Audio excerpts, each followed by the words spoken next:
regulation ilé epo wípé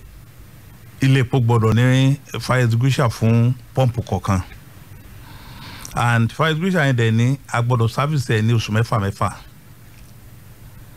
So àwọn tó dẹ̀ jẹ́ òṣìṣẹ́ panápaná wọ́n máa ń check ní òrèkóòrè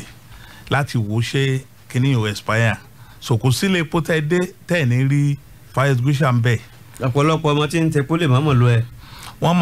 àyè máa ń wà láti pé kí ká fi kọ́ àwọn federal fire wọ́n máa ń kọ́ wa àwọn state náà wọ́n máa ń kọ́ wa so a máa ń kóra wa jọ ní group tá a máa fi ń kọ́ ẹ̀kọ́ lórí àti paná. ìyẹn ni pé àjọṣepọ̀ tó dánmọ́rán wà láàrin ẹgbẹ́ yín àti iléeṣẹ́ panápaná. bẹ́ẹ̀ ni àjọṣepọ̀ wà dáadáa so wọ́n máa ń train àwọn ọmọ wa then wọ́n tún máa wá ń check gbogbo equipment tá ń lò láti fi pa iná. ọ̀dà ẹja wò báyìí nígbà tí ẹ̀yin jẹ́ alága tẹ mójútó ẹkùn Ọ̀yọ́ àti Ọ̀ṣun nígbà náà lọ́hùn ẹ rí i pé àwọn èèyàn ní epo pẹtiró àti dísù ó wà ní NNPC ṣùgbọ́n nìsín kò sí mọ́ bẹ́ẹ̀ ló tún gbówó lórí sí i kí ló ṣokùnfà nǹkan bẹ́ẹ̀. ok n tó ṣokùnfà ti dísù àti kerosene ni pé gọ́ọ̀mẹ̀ntì ti deregulate epo méjèèjì wọ́n dáhùn ti deregulate epo méjì NNPC gangan tó ní depot wọn ò rẹ́dí àti máa gbé epo yẹn wá. eré tí wọn ò rẹ́dí àti máa gbé.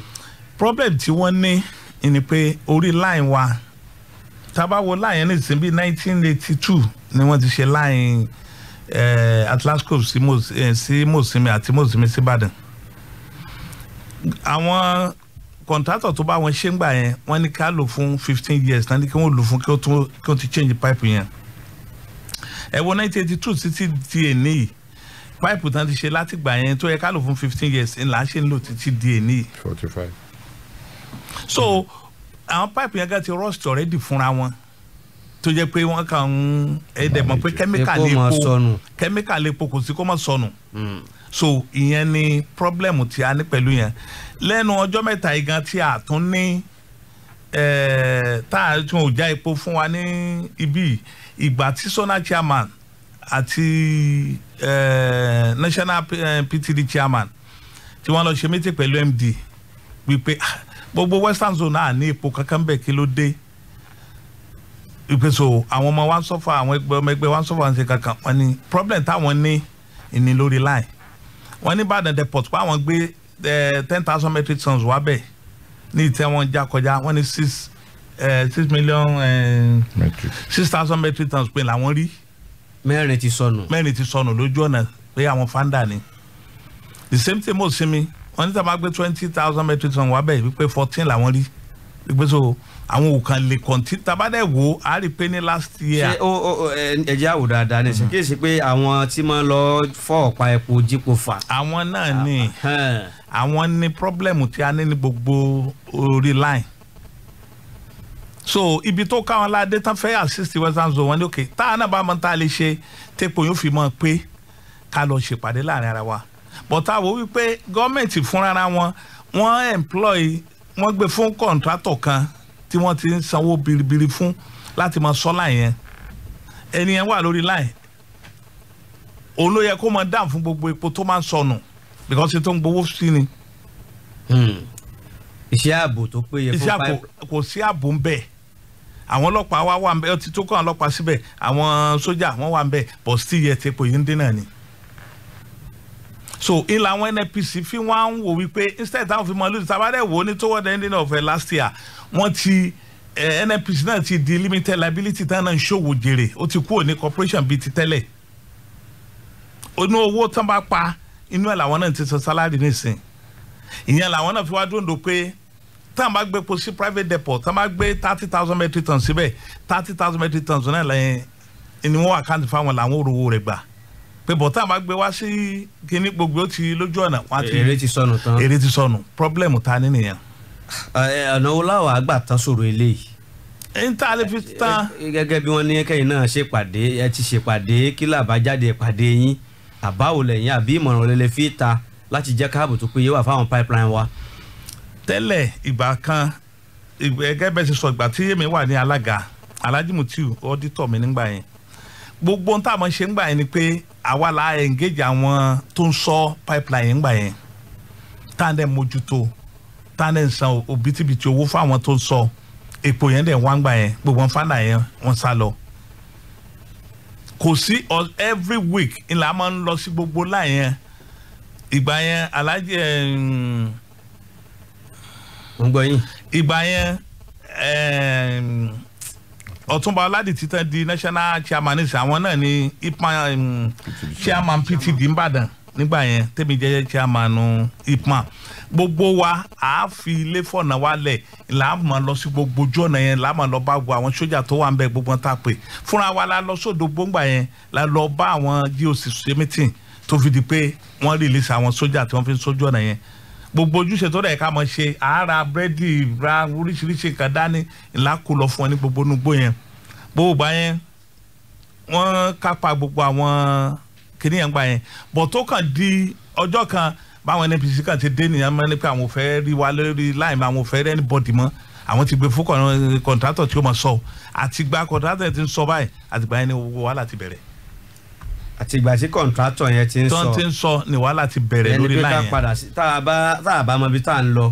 ó yẹ ká lè padà síbi tí a ti ń bọ̀ ká lè fojú ara wa ká mójú ajé kò ní sọ. ìtorí ẹ̀ lára ń tà fi sọ wípé tán bá di regulate ó lè kọ́kọ́ ká wa lára ọ̀bọ̀ tán bá di regulate gbogbo wọn yóò ní sí.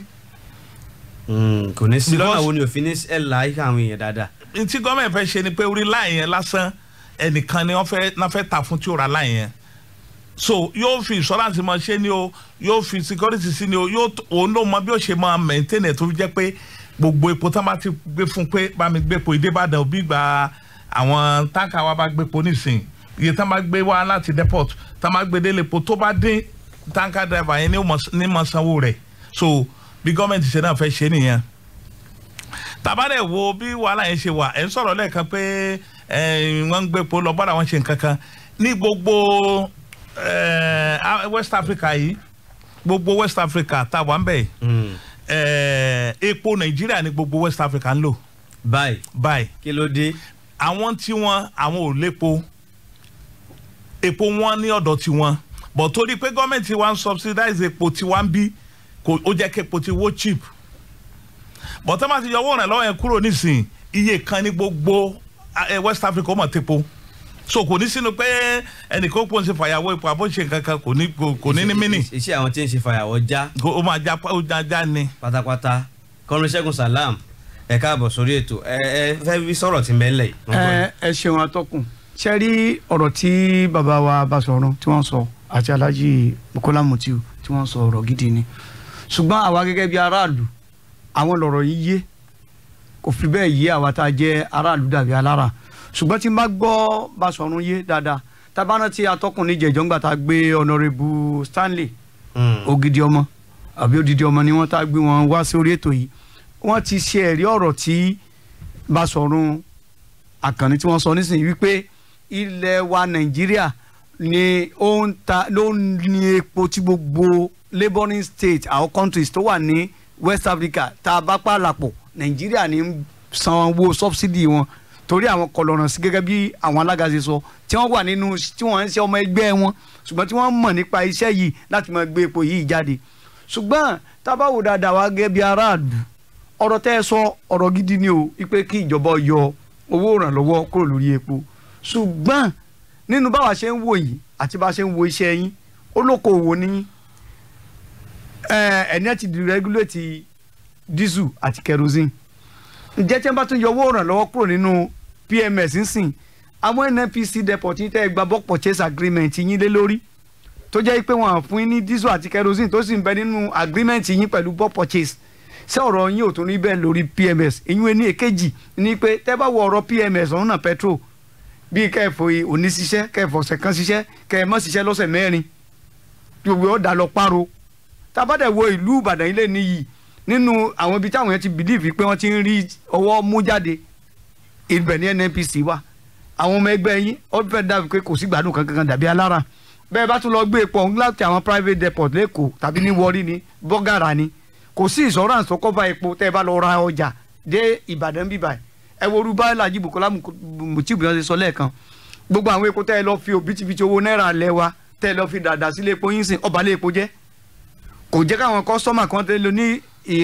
ìgbẹ́kẹ̀lé mọ́ nínú epo ẹ wá wo iye tẹ́ ẹ lose gbogbo nǹkan yìí kí ni tí ẹgbẹ́ yín gan tẹ́ ẹ ń wò kí ni tẹ́ ẹ ń ṣe láti jẹ́ pé gbogbo ìrẹ́jẹ ni bọ̀tà àwọn aráàlú ọmọ and ọ̀pọ̀lọpọ̀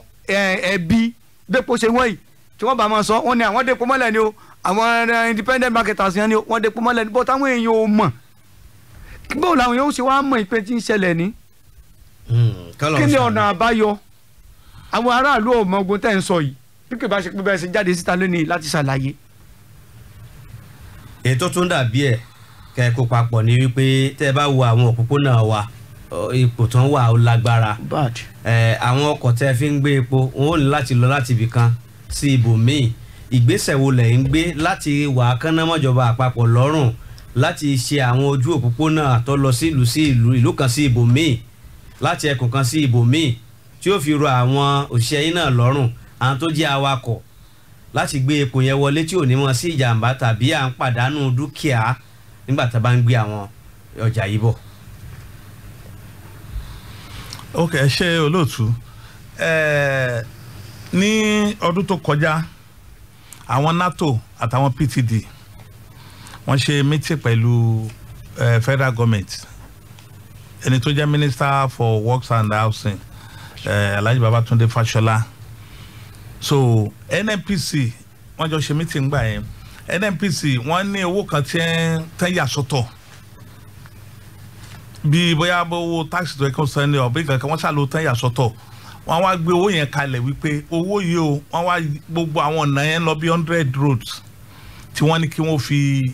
owó yẹn execute gbogbo project yẹn kí wọ́n fi ṣe because tí a bá rántí last year àwọn PTD àná NATO gbàtí gbogbo mọ́tò ń bàjẹ́ ló ṣe wọ́n ṣe bí 3 days warning strike wípé kí gọ́ọ̀mẹ̀ntì fi tún gbogbo títì ṣe but by the time tí wọ́n ṣe ní kíní ẹ̀ wáyé tí wọ́n dẹ̀ ti gbogbo iye tí wọ́n ná fún ojú ọ̀nà kọ̀ọ̀kan gbogbo ẹ̀ pátá ni wọ́n ti state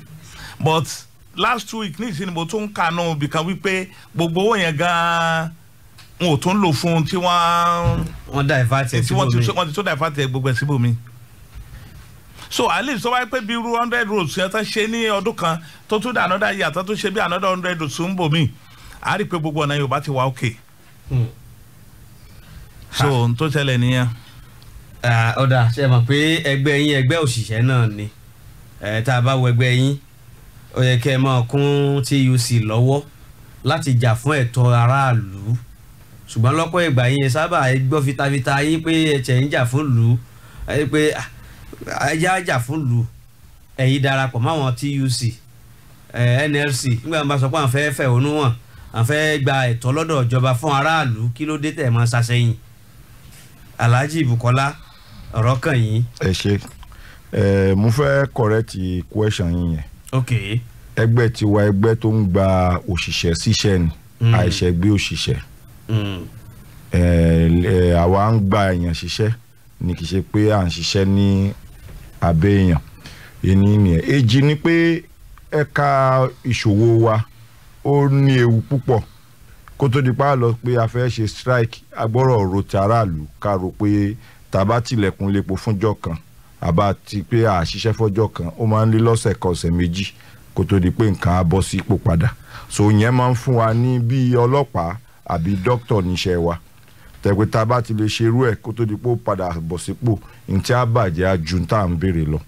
yẹn ń fún wa ní nǹkan tá a fi máa ń wà very careful ká tó decide pé à ń lọ fún strike so ni ṣùgbọ́n pẹ̀lú gbogbo bí ìjọba ṣe ń sọ a ní àwọn position paper lóríṣiríṣi tá a ti kọ tá a fi advice ìjọba tá a fi sọ irú tí ọ̀gá sọ nípa ojú ọ̀nà yẹn sìn kì í ṣe pàwọn nìkan láàrin ojú ọ̀nà yẹn ìgbà tí àwọn nupeng tí wọ́n kọ kínní yẹn àwa náà wà nínú ìjókòó tá a jọ ṣèpàdé yẹn papọ̀ tí wọ́n dẹ̀ láwọn àṣẹ ìsìn tí wọ́n fẹ́ mọ́ tó ń dàrú sọ́nà bòmí ó wà nínú ariwo tá a ti ń pa pé ìkíní yìí ò lè pe aráàlú kíjọba ó da ọ̀rọ̀ yẹn wò. ó ti dà ẹ ṣeun gan jẹ́ ká fáwọn aráalé náà lórí ọ̀fẹ́ láti bá wa dá ṣètò tó ń lọ lọ́wọ́ yìí ìyẹn 08142491006